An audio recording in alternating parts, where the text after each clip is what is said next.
Keith Rucker made this pattern. It's a little split pattern. So it's actually a bracket that will be mounted on the whistle, and this supports the lever for the whistle. I may have this sound a little too dry. I don't know. Nah, I think we're all right.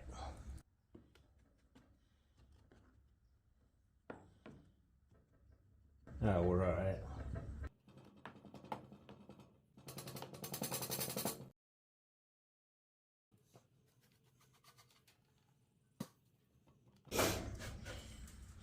Man, my allergies are acting up.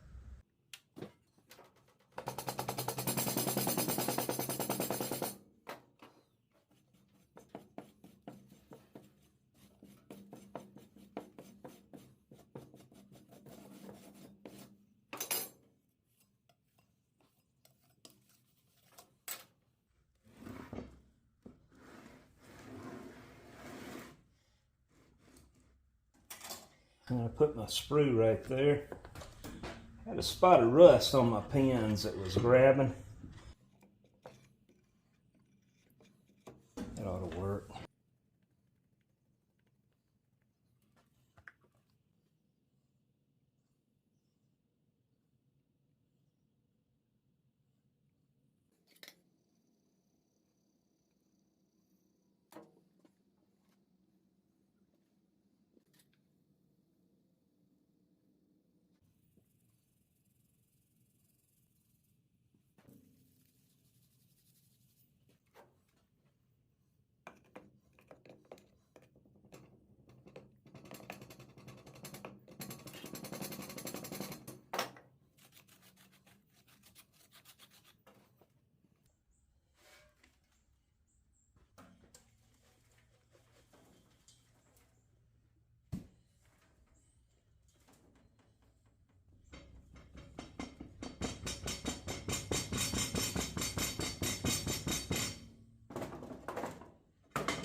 All right.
As I said, I'm not gonna put a big riser there, just a pipe riser, pretty close.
Alright, so this is the cope.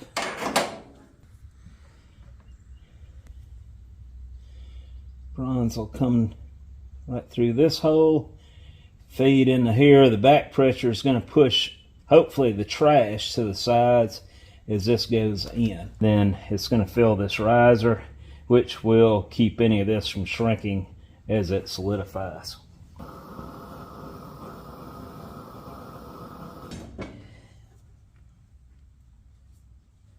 I have to pour just this mold.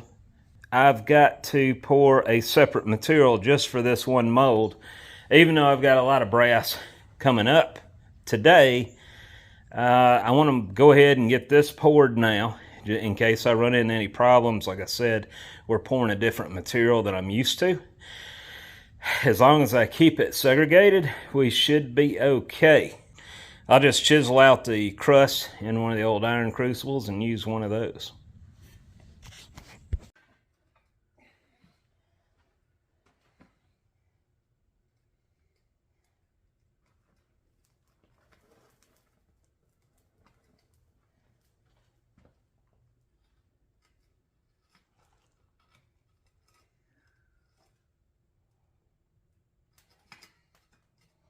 So it turns out I had a little more metal than I had areas to put it in.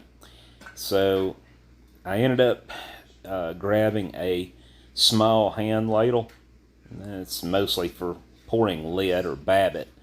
And I stuck it over in the furnace and give it about probably 20-30 seconds to soak up the heat from the furnace, and I took it out. And I use it to pour the remainder of what I had in the crucible in it.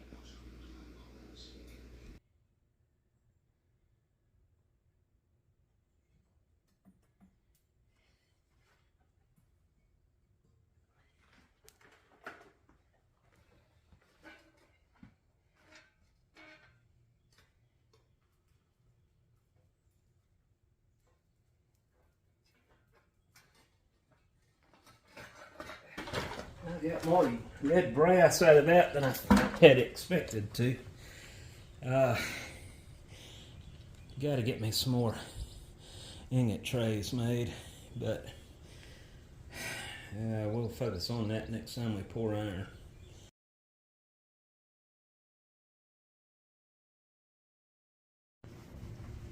Well, let's dump the mold and see how it turned out.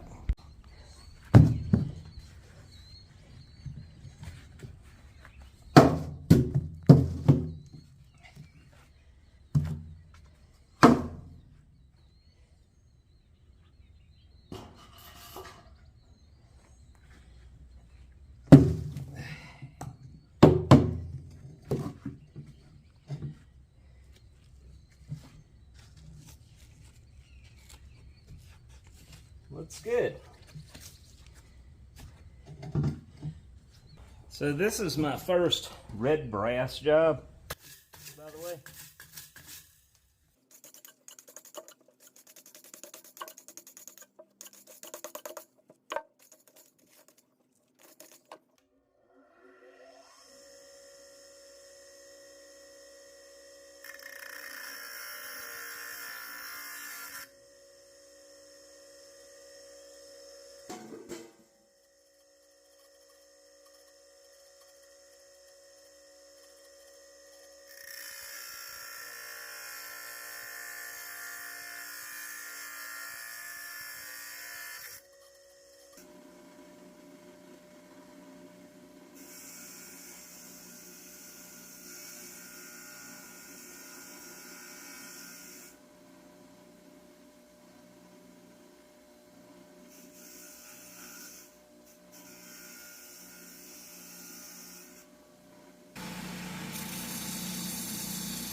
Well, that turned out looking pretty good.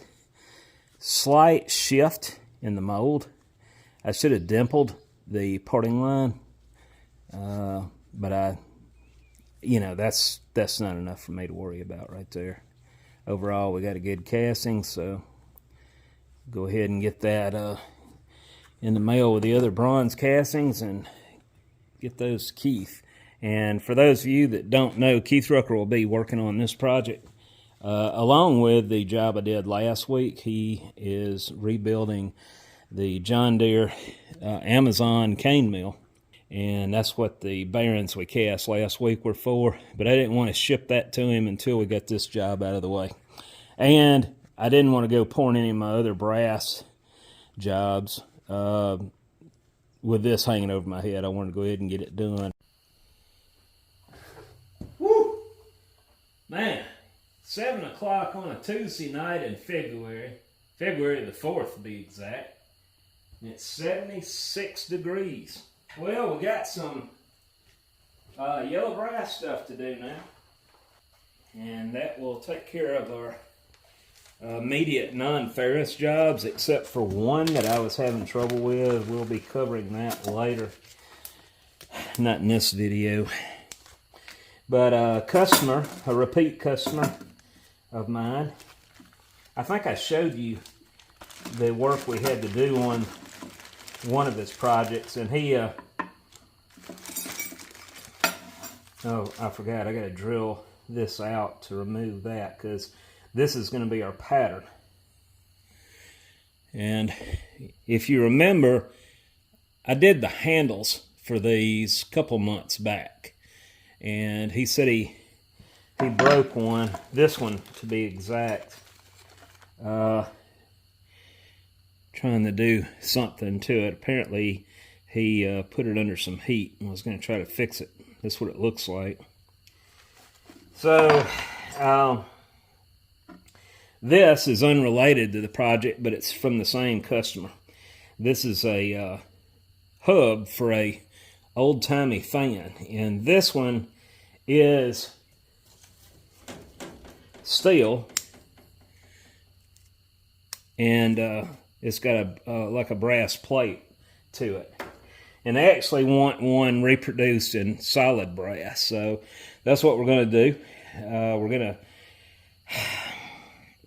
the holes.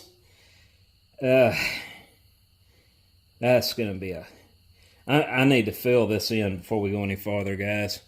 So I'm going to shut the camera off tonight, and because I got to take care of this one too. I got to remove this one ear in order to use this as a pattern. And these are not flat. There is a certain curve to them, so they have to be just like that. And there's some information on the back. See if I can clean that up and read it. Huh. It'd be interesting to know. It would be interesting if that turned out to be an actual P.E.Guerin casting. And P.E.Guerin, you know what? Let me go ahead and plug this little bit of video in there. I got to tour the P.E.Guerin showroom. Unfortunately, the furnace was down that day, which, hey, I don't hold it against them. That's my daily life here, right? So this lovely lady gave me a tour, a brief tour, as Keith was circling the block in New York City. And I'll show you that right now.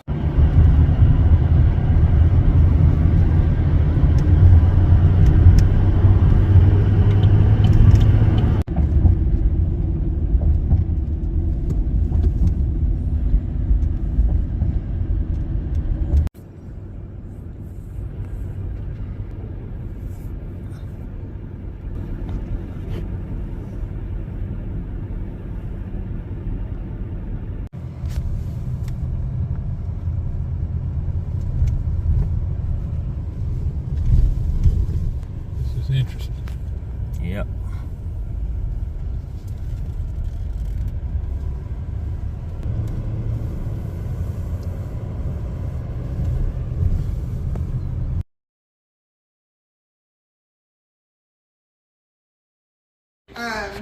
Well, guys, I'm with Katie, and she is kind enough to give me a quick crash tour. Because of parking, I'm not going to be able to take the regular tour, but I did want to show you the showroom here at P.E.Guerin. P.E.Guerin is someone I've been following on Instagram for quite a while. I'm envious of their work. It's rare we get to do any of this kind of work, but they do mostly brasses and bronze. And they were established in 1853, correct? 1857. 1857. Yes, and we've been in this location since 1892. Okay, all right. But as you can see, they do it all, and all the iconic buildings here in New York City, along with other cities, have hardware that was cast right here at P.E.Guerin up to 150 years ago, and they still have patterns in the pattern room back there that go back that far. They're much well organized. They're a lot more organized than I am, of course. And it'd be nice if I had a display for everything we did, but it all gets shipped. Mm-hmm. As you can see, here's some of the, and I don't know how they have these categorized, the oldest, or do they just have it in alphabetical order? We have it all by type and numbered. So okay. When we add new designs, we just put the next number up for our pattern numbers. So a lot of our types of products, like levers, we have from like 1 through 3,000, for instance. So as we add new designs, we just keep doing that and keep going up in the numbers. Okay. So it's everything, you know, from when we were founded, and it was more period hardware, through working in the period of Art Nouveau, Art Deco, mid-century modern, you know, pop, all of that through the present day. We've just continued adding to our collections. Awesome. Well, Katie, I want to thank you for your time to take it out with us. We're kind of rushed this morning, and unfortunately, we're not going to be able to tour the whole building. And the Foundry's on the top floor, if you're wondering. And I asked Martin about that. I said, "Why is it on the top floor? That looks like it'd be a huge fire hazard." And he explained to me that if it ever caught on fire, they'd only lose the top floor, not the whole building. Also, heat goes up. Yep. So that way we're not all hot. You're not cooking in the summer. Yeah. All right, Katie. Well, I do appreciate it. Of course. Thanks for coming.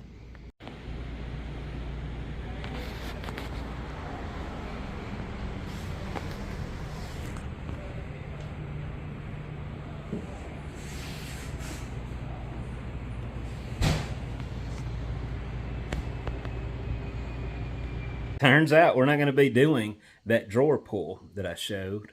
There's no need for it now. My curiosity just got the best of me, and there was a number on the back of it, and you know, first thing I wanted to see was, well, these are really nice looking pieces. I'll bet they were made at P.E.Guerin, and I wonder if I could trace it back to them.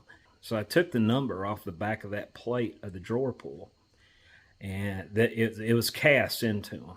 And I started pulling up the internet, and then I ended up in the CIA's back door. It turns out I came across 5 of these for sale on eBay for 55 pounds.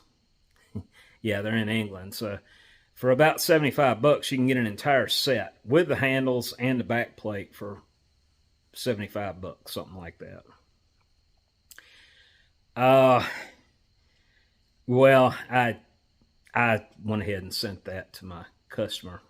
I told him, I said, I'm not looking to get out of work here, but honestly, I can't cast one of those handles for much less, if any less, than $150 just because of the finish that has to be on these things. I mean, they have to be pristine.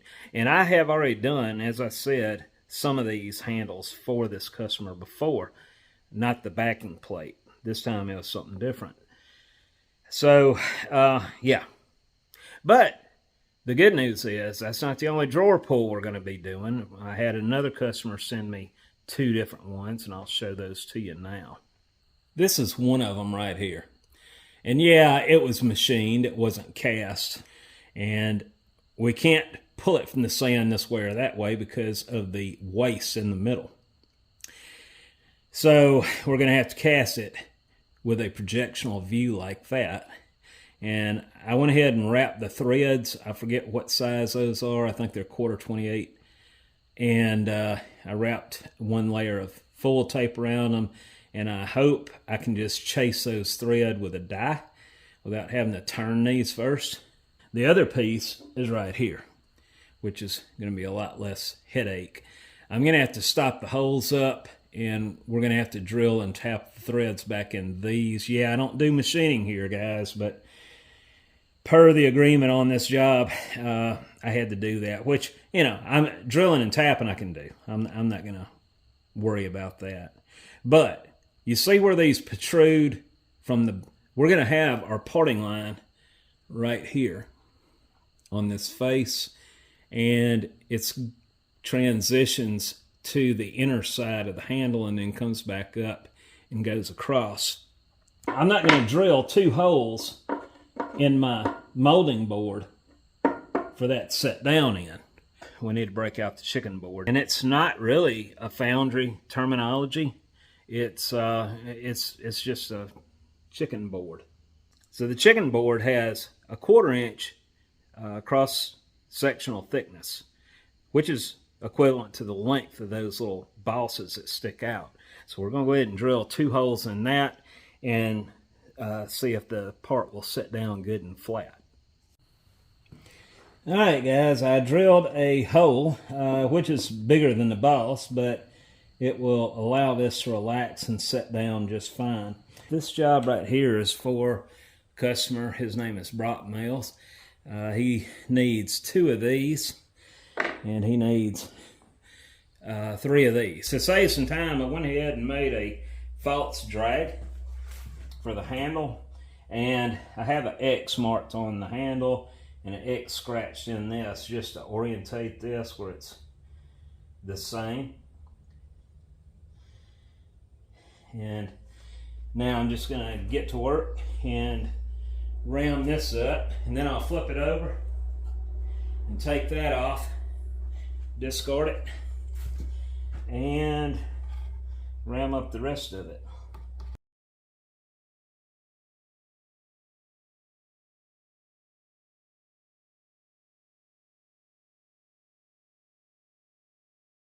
For those who have been asking about the Windy Hill Foundry hats, these are now available on my website, windyhillfoundry.com, under stores, or you can click on the above link.